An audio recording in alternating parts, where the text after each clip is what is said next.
Hola, soy la Basmati de nuevo con vosotros. Hoy para contaros Babilonia. Babilonia fue famoso en su tiempo. Hace menos de un año estrenaron una película que era Babylon. No sé por qué no ha tenido éxito, porque me encantó.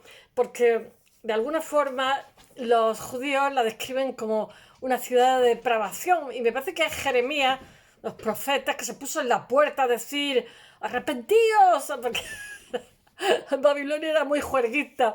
Arrepentíos, arrepentíos, que si no, esta ciudad se va a convertir en un lugar de serpientes y alacranes. Todo sucumbirá bajo la arena. Le echó el cenizo a la ciudad. Sucumbió bajo la arena y se convirtió en un espacio de serpientes y aracranes, escorpiones, como decía el profeta Jeremías. El hecho real es que Babilonia pasa por muchísimas vicisitudes, pero os voy a contar un poquito su historia, que está resumida y así todo es muy larga. Es muy interesante, pero os voy a decir también una cosa. De alguna forma los altavoces de la antigüedad, quitando los vestigios que hayan podido quedar de obras escritas, son los griegos y son los judíos.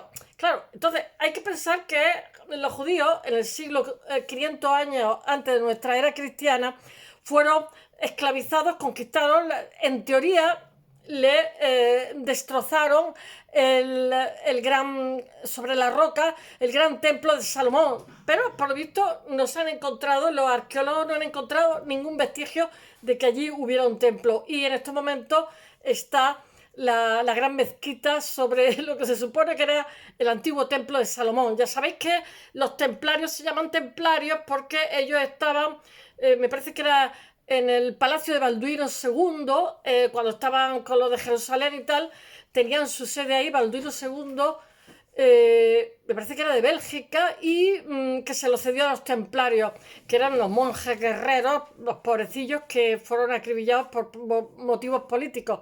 Y, en fin, y, lo que quiero deciros es que los judíos fueron esclavizados por los babilonios.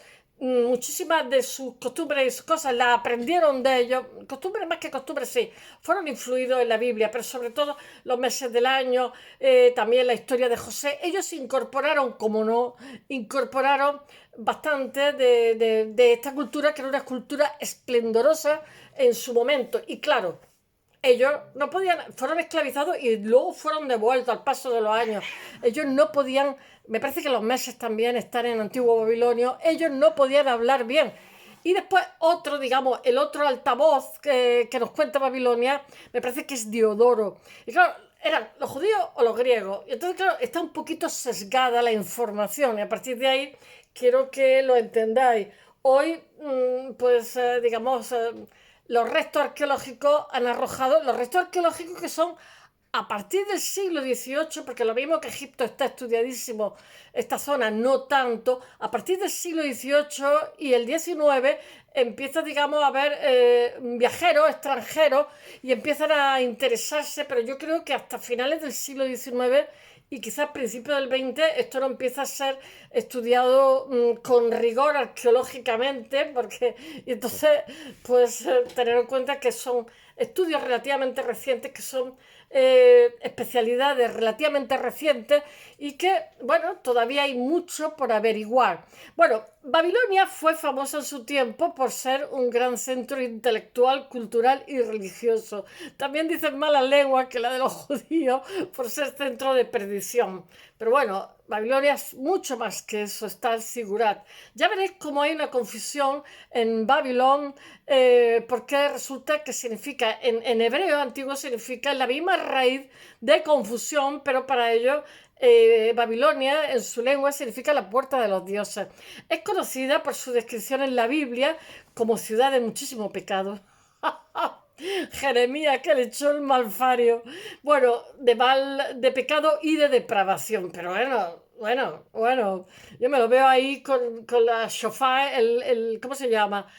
Esas trompetas que utilizaron en Jericó para tirar sus murallas, que suenan a rayos, diciendo arrepentíos, como la fiesta de Yom Kippur y la fiesta que tiene la Pascua judía. Bueno, No quiero trivializar porque son cosas serias, pero este profeta Jeremías se fue a la puerta a echarle el malfario y vaya que se lo echó.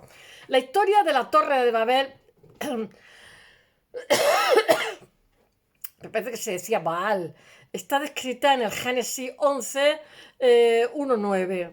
Nunca se menciona Babilonia, sino que, bueno, ya sabéis, la Torre de Babel fue como el afán de desafiar a Dios, ¿no? La tecnología, el querer ser más. Entonces Dios los castiga con la confusión. Siempre me acuerdo de esa palabra, fusión con. Bueno, en el Génesis se hace referencia a la torre de Baal o de Babel. Se hace referencia a la ciudad y a la torre. Los escribas hebreos, pues como asocian la torre con Babilonia, debido a una mala interpretación del nombre acadio de Babilonia, que significa puerta de los dioses, como os he dicho, por la palabra hebrea confusión. Es que, mirad, todos los, teniendo en cuenta que el Tigris y el Éufrates está a la derecha los montes Zagros y a la izquierda pues está Arabia y Oriente Medio. Ellos tienen a la izquierda también Sidón, Tiro y bueno, pues toda esa zona, Caná, etcétera. Al, al oeste, al sur. Están empotrados ahí. Bueno, el nombre proviene, el nombre de Babilonia proviene del acadio Babil, que significa puerta de los dioses. Pero Babilonia es atacada y destruida por Sennacherib, que es asirio, y por Jerjes, de Persia, el imperio aqueménide, pero es reconstruida finalmente y después, pero son los árabes en el siglo VI después de Cristo los que se cargan la ciudad, pero vamos, ya no levanta cabeza. Hasta el siglo XVIII que los viajeros occidentales empiezan a escarbar por ahí. Bueno, finalmente la ciudad va a caer por negligencia. Ahora os voy a contar los diferentes avatares que tiene esta ciudad. En el año 650 antes de nuestra era cristiana es cuando los árabes musulmanes arrasan, no, es en el 600 después de nuestra era, lo he dicho mal, que es cuando los árabes arrasan ya definitivamente la ciudad y no dejan ahí ladrillo por ladrillo. Arrasan, más que la ciudad, arrasan la legión. ¿Por qué? La región. Porque realmente lo que era la antigua Babilonia está como a 95 kilómetros de Bagdad, capital de Irak. Toda esa zona, políticamente hoy es otra cosa, pero antes era una cosa distinta. Bueno, y dañan la ciudad. Y esta se encuentra en mal estado y es abandonada poco después. He de deciros que los ladrillos, por ejemplo, el cigurá y todo esto son ladrillos cocidos, bueno, pues los campesinos los fueron robando poco a poco y hoy de esa torre no queda nada más que una especie de lago pantanoso. Es la ciudad más famosa de la antigua Mesopotamia. Es también como un mito, ¿no? Cuyas ruinas se encuentran, ha pasado por 1000 manos, incluida la de Alejandro Magno, que quería reconstruirla por su antigua grandeza, por el esplendor, rendirle tributo por el grandísimo esplendor que tuvo. Bueno, hoy, como os he dicho, está a 94 kilómetros del sureste de Bagdad. Su nombre deriva de Babil o Babilim, que es acadio y significa puerta de Dios o puerta de los dioses. Babilonia, en Babilonia se dice en griego. En su época era un gran centro cultural y era un centro que polarizaba todo, cultural y religioso. Era un lugar muy cosmopolita, en fin. Los antiguos escritores griegos se refieren a la ciudad como con asombro y, según se dice, es el lugar donde se encuentran los jardines colgantes, que por lo visto es un mito, porque eso era asirio. Los jardines colgantes de Babilonia, que eran una de las 7 maravillas del Antiguo Testamento, no, del mundo antiguo, perdón, del Antiguo Testamento, las cosas que digo yo. Bueno, su reputación es mítico totalmente, porque para hacer eso se necesitan unos conocimientos de arquitectura, y para los conocimientos de arquitectura se necesita conocimientos matemáticos, de física, etc. Es que hay muchísimo conocimiento que se ha perdido. Bueno, su reputación se ve empañada por infinidad de, ¿cómo se dice?, de referencias desfavorables que se hacen de ella en la Biblia, empezando por la del Génesis, que os he dicho que la pone a caldo, con la famosa historia de Baal o de Babel, asociada al Sigurat de Babilonia. Y tenía también el templo de Marduk, porque Babilonia estaba como dividida en dos. Después, me parece que son los persas, los aqueménides, los que pasan por debajo del puente, derivan el río y para no tener batallas, dicen que se conquista sin sangre cuando es invadida. Las tropas pasan por debajo del puente sin que los babilonios se den cuenta. Porque, digamos, el río era, me parece que el Tigris era el río de la ciudad. Bueno, también se hace referencia a la ciudad de forma desfavorable los libros de Daniel, de Jeremías, como no, yo que conozco a Jeremías, que era el que se fue a la ciudad y todo el día diciendo, vais a ser condenados, arrepentidos, arrepentidos, y aquello, que te calles. Vais a ser convertidos en polvo. En fin, bueno, pero lo menciona más gente, Daniel, Jeremías, como os he dicho, Isaías y sobre todo el Apocalipsis, ¿cómo no? Apocalipsis Now. Bueno, después hay un erudito que se llama Paul Privacek, que me parece que es polaco. Dice que Babilonia puede culpar de su mala reputación directamente a la Biblia. Yo creo que también. No hay que ser un lince, aunque ninguna de estas narraciones habla bien de la ciudad. En última instancia son los responsables de la fama o de la infamia, habría que decir, en la era moderna, porque aquello era como, no sé, el centro del pecado.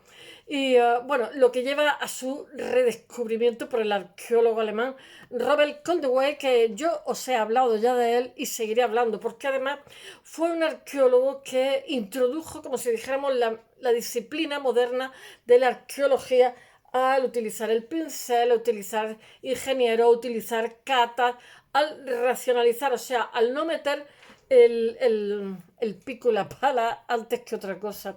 En 1899, en el cambio de siglo con la modernidad, y este señor ya condicionaría lo que sería, abre como una vía dentro de lo que es la arqueología, por la cual van a transcurrir otros, que es una disciplina más rigurosa, porque antes la arqueología como que estaba muy en manos pues de otra disciplina, en fin, eran poco respetuosos porque no respetaban los estratos y muchas veces los estratos dan muchísima más información que encontrar una pieza de oro o de plata, porque te está hablando de las diferentes épocas por las que ha pasado un sitio, un lugar.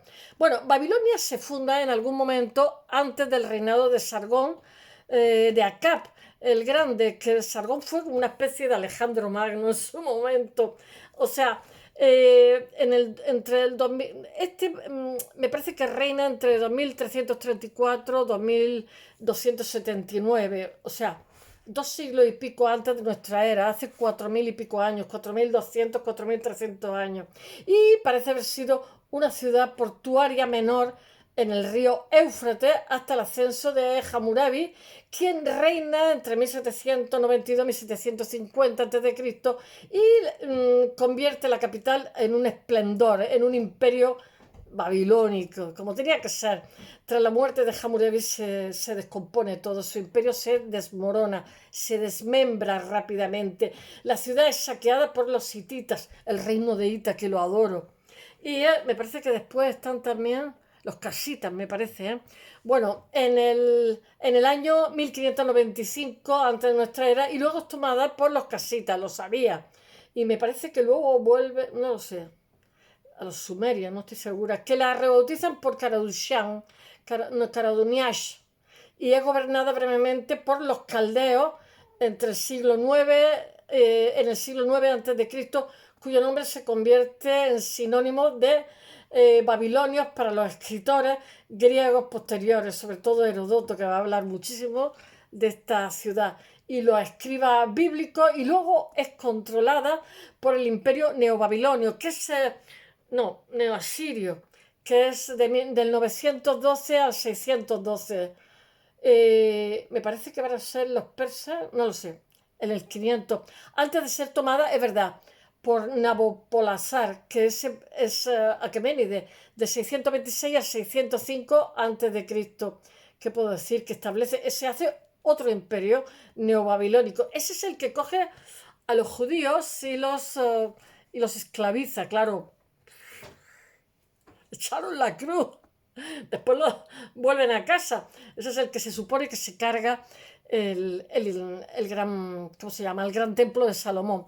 Bueno, Babilonia pasa a mano de los persas, no, de mano de los persas con Ciro II el Grande, que reina del 530, no, del 550 al 530 antes de la era, y es capital del imperio aqueménide, del 550 al 330, que me parece que la conquista Alejandro Magno. Alejandro promete devolverle su esplendor a la ciudad, pero se muere tan pronto, se muere con 30 y tantos años. Sigue siendo un centro cultural bajo el imperio Seleucida, que va del 312 al 63 a.C. El imperio parto, que va de 200, claro, es que polarizaba, atraía del 247 al 224 a.C. y el imperio sasánida, que va de... Todas son las conquistas que se hacen sucesivas, del 224 al 651 antes de Cristo. O sea, 251, no sé. Pero nunca ya consigue el nivel que tenía, pobrecita, que había alcanzado bajo Hammurabi, que tuvo un esplendor grandísimo. O el rey babilonio Nabucodonosor II, que es el que esclaviza a los judíos, quien reina, Nabucodonosor II reina de 605 a 604 al 562 a.C. La ciudad decae tras la conquista árabe, como os he dicho, que es en el 600 de nuestra era, la conquista musulmana en el siglo VII de nuestra era, y es totalmente abandonada, en fin. Después, cuando empiezan a hacer cata y empiezan a sacar cosas, bueno, aquello es espectacular. Solo se conoce a través de las narraciones bíblicas. Y los escritores clásicos, todos estos descubrimientos de esta época tienen que ver con la filología. Yo qué sé, desde Troya a, no sé, la filología juega un papel muy importante en lo que son las narraciones hasta su descubrimiento en el siglo XIX. En la década de 1980 se realizan intentos de restauración con Saddam Hussein, atención, y incluida la reconstrucción de la puerta de Ishtar, que está ahora mismo en la puerta real, que es una preciosidad, que tiene una especie de perro mítico y está totalmente... Son ladrillos que están con un esmalte azul, que están en Berlín. La puerta está en el Museo de Pérgamo, en Berlín, Alemania. En 2019, las ruinas de la ciudad son declaradas Patrimonio de la UNESCO para que sean protegidas. La primera mención de la ciudad proviene de una inscripción en la época de Sargón. Por eso os digo que conforme se van a encontrar, pero claro, es que es una zona de muchísimas guerras, problemas, etcétera, y no es fácil allí excavar. Bueno, la primera mención viene por la época de Sargón de Akkad. Parece ser que en esta época ya es pequeña pero rentable ciudad portuaria, como os he dicho antes, en el río. Es que además la zona, digamos, de costa se desplaza también con el tiempo. Bajo el rey acadio Shar-Khalid, que le llamaban Sharri, que reina de 223 a 2100, de 1223 a 2118, consta que se hacen dos templos famosos en Babilonia y más tarde cae bajo el control de la ciudad de Kasalu, porque eran como ciudad de estado lo que habían alrededor, hasta que es liberada por el caudillo amorreo, que son semitas. La ciudad Jerusalén, la voz Jerusalén es amorreo. Bueno, pues el que la conquista se llama Suboabún y reina de 1895, que sí, la conquista en 1895, cuyos sucesores Sumu-la-Ilu. Sumu viene a ser dueño de Sumu-la-Ilu. Y también es denominado Sumalael. Es reina de 1880 a 1845. Os estoy dando, aunque parezca aburrido, es que es importante. Y es fundador de la primera dinastía de reyes de Babilonia. La ciudad es todavía un pequeño puerto en esta época que está eclipsado por las ciudades de estados vecinas, que son importantísimas, porque todos provenimos, según el Atlas Cavalli Sforza, Atlas genético, del creciente fértil. Bueno, provenimos, primero hubo un proceso de África, etcétera, etcétera. digamos, la especie, pero, digamos, el individuo moderno, como lo conocemos, proviene de la zona, la genética del Tigris y el Éufrates. Bueno, después está el rey Semulavit, que es de 1812-1793, reina, y es el que de nuevo embellece la ciudad, pero no puede elevarla por encima de las demás. Y finalmente dirige una campaña militar contra la más poderosa de todas las ciudades-estados, que es vecina, que se llama Larsa, que os tengo que hablar también de ella, pero es derrotado. Se ve obligado a abdicar a favor de su hijo Hammurabi, famoso Hammurabi, que se dedica a poner estelas, que son como mojoncillos de piedra volcánica, en las cuales se inscribe que es difícil, porque todavía pinchar en barro tira que en arcilla tira que te va, pero hacerlo en piedra no es tan sencillo.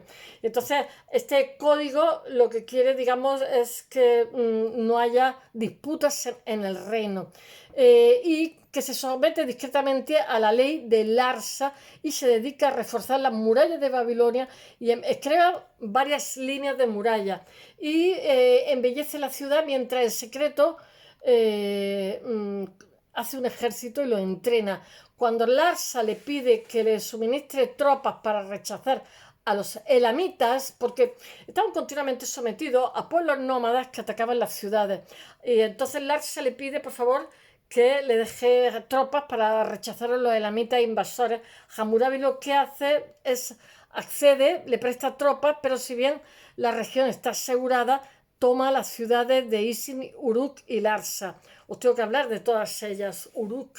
Y forma una especie de alianza con Lagash y Nippur y conquista Larsa por completo totalmente. Larsa, que en ese momento era más que Babilonia. A continuación, continúa sus campañas promulgando sus códigos legales, conquistando Mesopotamia y estableciendo su imperio. El código de Hammurabi es conocido, pero solamente es un ejemplo de las políticas modernas que se aplican para mantener la paz en el reino y fomentar la prosperidad, etc. Bueno, amplía y eleva totalmente las murallas de la ciudad, como os he dicho, que hace varias líneas y realiza grandes obras públicas de infraestructura también, que incluyen templos, canales, y hace de la diplomacia una parte importante, digamos, de su quehacer diario, de su administración. Y tiene éxito en la diplomacia y en la guerra, que en 1755, antes de nuestra era cristiana, lo que hace es que cohesiona y une a toda Mesopotamia bajo el dominio de Babilonia, que para entonces es una ciudad importantísima y es la más grande del mundo, con una población que se supone era de 100.000 habitantes. Tened en cuenta que para tener esta población hay que tener infraestructura, etcétera, etcétera. O sea, y hay que poder soportar esta ciudad. La ciudad, y además Hammurabi también potencia a los labradores de alrededor, porque todo el mundo se iba a la ciudad para tener oportunidades, como pasa hoy día. Entonces, la gente que tenía que abastecer a las ciudades desaparecía. Entonces, él lo va, digamos, va a potenciar esos agricultores de cercanía que se dice hoy. Consumamos de la agricultura de cercanía.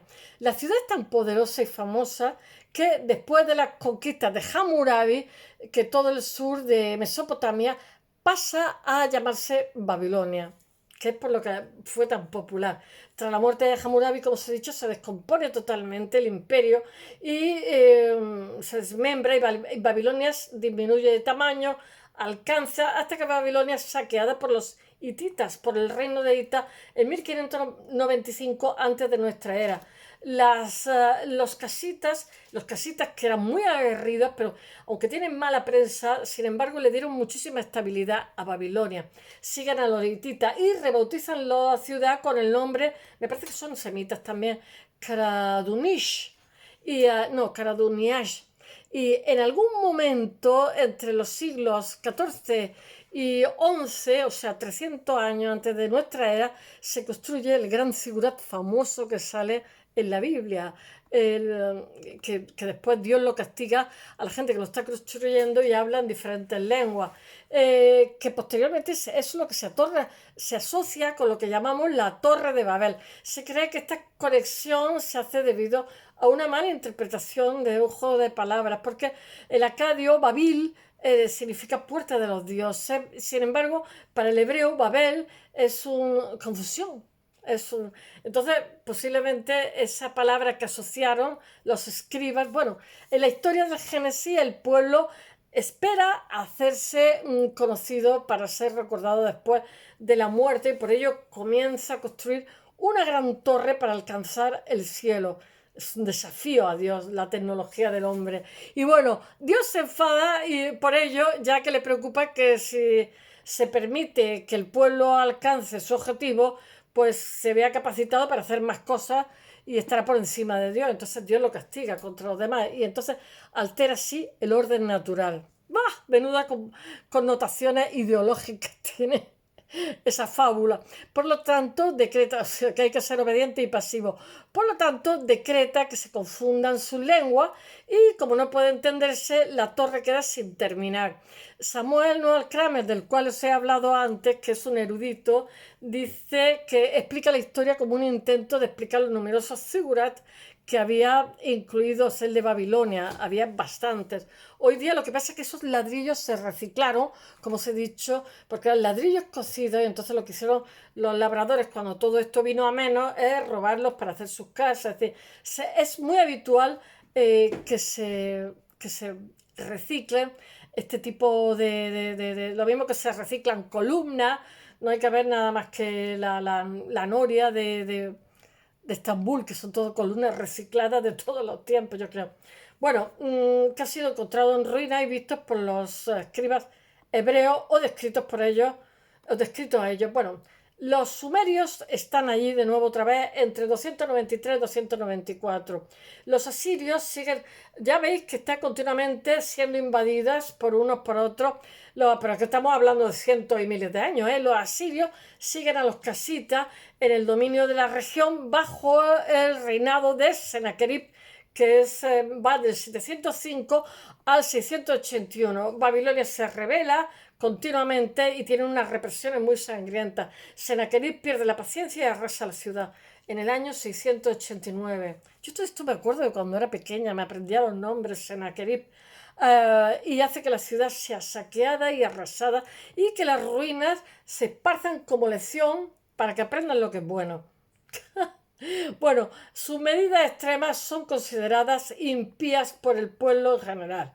¿Cómo no? Pues sí, los machaca y la corte de Sennacherib en particular. Y poco después es asesinado por su hijo porque ya adopta con tanta furia y tanta rabia y tantas matanzas, su hijo lo mata y lo sustituye. El que a hierro mata, a hierro muere. Y bueno, que justifican el acto como una venganza por la desolación de Babilonia. Su sucesor es Asarhadón, que también es bastante conocido, que reina entre 681 y 699 antes de nuestra era. Inicia esfuerzos para devolver a Babilonia su esplendor, su antigua gloria. Ni será el primero ni el último, pero ya no lo consigue, supervisando personalmente los trabajos. Más tarde la ciudad se rebela contra su sucesor que es Asurbanipal, muy famoso también, quien reina entre 668 y 627 a.C. y sofoca la rebelión, pero no causa grandes daños a Babilonia y de hecho purifica personalmente la ciudad de los espíritus malignos. Era imprescindible que se crean provocar tantísimas matanzas, tantísimos problemas a la ciudad. Bueno, la reputación de la ciudad como centro de aprendizaje y cultura ya estaba como muy consolidada en esta época. Y tras la caída del imperio asirio, el rey caldeo, ¿cómo se llama? Nabopolassar, ocupa el trono de Babilonia y mediante, ¿cómo se dice?, coaliciones muy cuidadosas crea el imperio neobabilónico, que ese es el posterior, el que va del 500 antes de...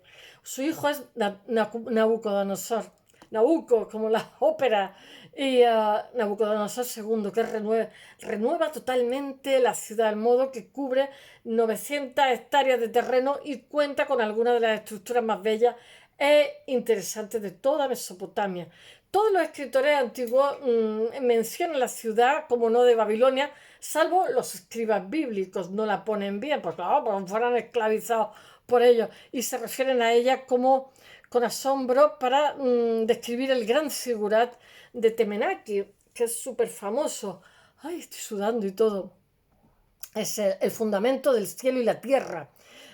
Las inmensas murallas que tiene, que son maravillosas, la puerta de Ishtar, los jardines colgantes de Babilonia. Bueno, Heródoto comenta el tamaño de la ciudad. Dice, la ciudad se erige en una amplia llanura y es un cuadro exacto de 120 estadios de longitud en cada sentido.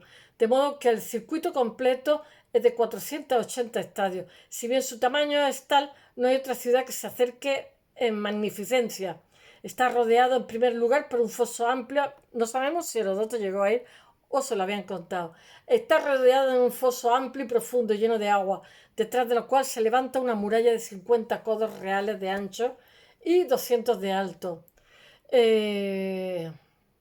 Bueno, aunque se cree que Heródoto nunca estuvo allí, está describiendo la ciudad y exagera las dimensiones de la ciudad. Y puede que nunca estuviera allí. Bueno, su descripción se hace eco de la admiración que tienen en la época de otros escritores y registra la magnificencia de Babilonia, especialmente las grandes murallas como una de las maravillas del mundo.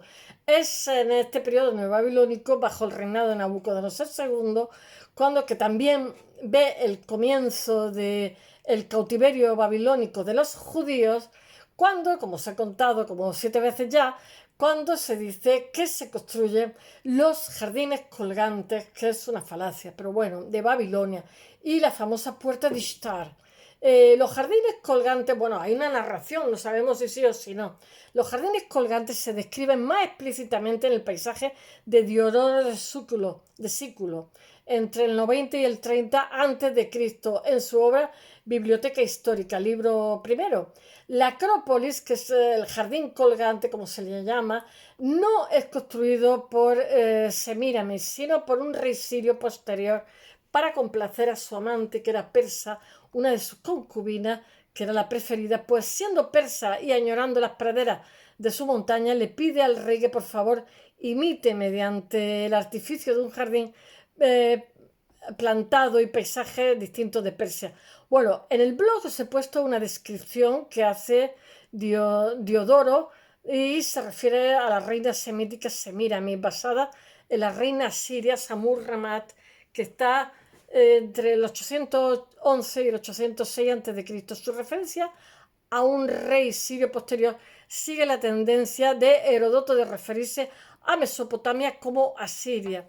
Aquí hay, en fin, gente que ha estudiado, que ha investigado recientemente, sin embargo, opina que los jardines colgantes nunca estuvieron ubicados en Babilonia, sino que fueron una creación de Sennacherib en su capital Nínive.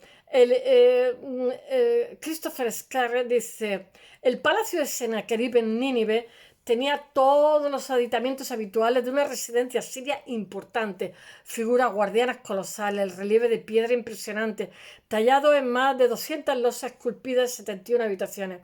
Sus jardines también eran excepcionales. Las recientes investigaciones de la sirióloga británica Stephanie Daly han sugerido que se trataba de las famosas jardines colgantes, una de las 7 maravillas del mundo antiguo.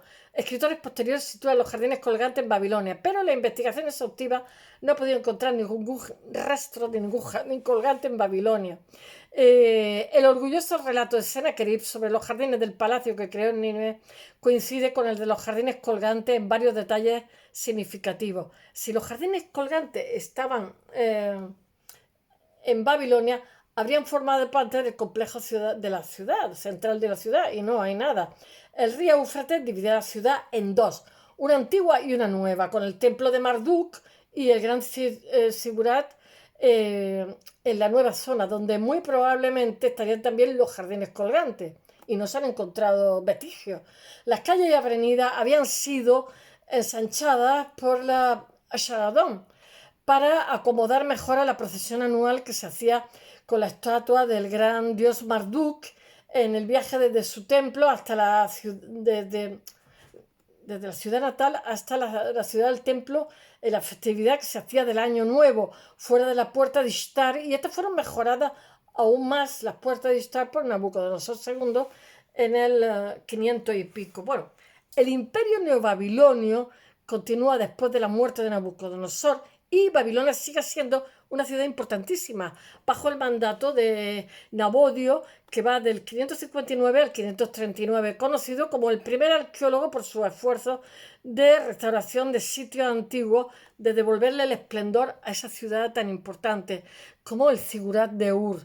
En el año 539 a.C., el imperio cae en manos de los persas bajo el mandato de Ciro el Grande en la batalla de Opis. Bueno, las murallas de Babilonia son inexpugnables, por lo que los persas, que son muy inteligentes, idean otra forma de conquistar la ciudad, que es desvían el curso del Éufrates para que caiga a una profundidad manejable. Y mientras los habitantes de la ciudad se distraen con una de sus festividades religiosas, el ejército persa vadea el río por abajo y pasa por debajo de las murallas de Babilonia sin que nadie lo aprecie, se dé cuenta, con lo cual hacen una conquista no cruenta. Cuando se vienen a dar cuenta, tienen a todos allí dentro de la ciudad que han pasado por el río, porque han desviado parte del río para que el río tenga menos caudal. La ciudad es tomada sin lucha, aunque los documentos de la época indican que hubo que hacer reparaciones en diferentes sitios, en las murallas y en algunas secciones de la ciudad, no lo sabemos. Se supone que fue tomada sin sangre, por lo que tal vez la acción no fue tan fácil ni tan no cruenta, dice el relato persa. Bueno, bajo el dominio persa, Babilonia florece como un centro de arte y de educación. Esa ciudad tenía algo. Ciro y los sucesores suyos tienen a la ciudad en grandísima estima y la convierten en una de las capitales administrativas más importantes de su imperio. Allí las matemáticas, la cosmología y la astronomía babilónicas son muy respetadas y se cree que Tales de Mileto en el 585 a.C. estudia allí y que Pitágoras en el 571, que Pitágoras de la Magna Grecia, o sea, era el sur de Italia, no sé si era Sicilia, creo que sí. En el 571 a.C., al 497, desarrolla el famoso teorema matemático porque se han encontrado tablillas, basándose en un modelo babilonio. Después de que el imperio aqueménide caiga en manos de Alejandro Magno en el 331, este continúa con un trato respetuoso a la ciudad y ordenando a sus hombres que no dañaran la ciudad ni los edificios ni molesten a los habitantes. Él espera embellecer totalmente, restaurar la ciudad, pero muere muy joven, porque era muy ambicioso también, muere con 30 y tantos años. Y Stephen Berman dice, antes de su muerte Alejandro Magno ordenó derribar la superestructura de Zigurat de Babilonia para reconstruirlo con mayor esplendor, pero nunca vivió para llevar a cabo su proyecto y a lo largo de los siglos sus ladrillos dispersos han sido canibalizados por los campesinos para cumplir los sueños más humildes. Todo lo que queda de la legendaria Torre de Babel es el lecho de un estanque pantanoso. Bueno, y después de la muerte de Alejandro en Babilonia, en el 322 a.C., en la guerra de los diadocos, pues sus sucesores disputan el imperio. Ya sabéis que Alejandro muere de repente y entonces lo que pasa es que sus generales, digamos, pelean por el botín. Y en Babilonia en concreto también. En particular hasta el punto de que sus habitantes huyen por la inseguridad o según un informe antiguo son reubicados. En la época en que el imperio parto gobierna la región, Babilonia es una versión pobre de lo que ha sido, pobrecillo. La ciudad va decayendo cada vez más, llega a la ruina e incluso durante una especie de resurgimiento que hay bajo el imperio sasánida, nunca se acerca ni de lejos a la grandísima, o sea, al esplendor que tuvo en el pasado. En la conquista de los musulmanes del país en el año 651 a.C., todo lo que queda de Babilonia es arrasado y con el tiempo queda enterrado bajo la arena. En los siglos XVII y XVIII los viajeros europeos empiezan a hurgar por ahí preguntándose dónde estará Babilonia y empiezan a explorar la zona y vuelven a casa con objetos de interés y tanto interés, medio Berlín. En el siglo XIX los museos e institutos de enseñanza superior europeos, con la esperanza de encontrar pruebas arqueológicas de la ciudad bíblica, lo que hacen es que patrocinan expediciones allí. Los alemanes tienen muy buen nivel de vida y que desentierran muchísimas de las más grandes ciudades mesopotámicas, entre ellas Babilonia, la otrora poderosa puerta de los dioses. Espero que os haya gustado y hasta mañana.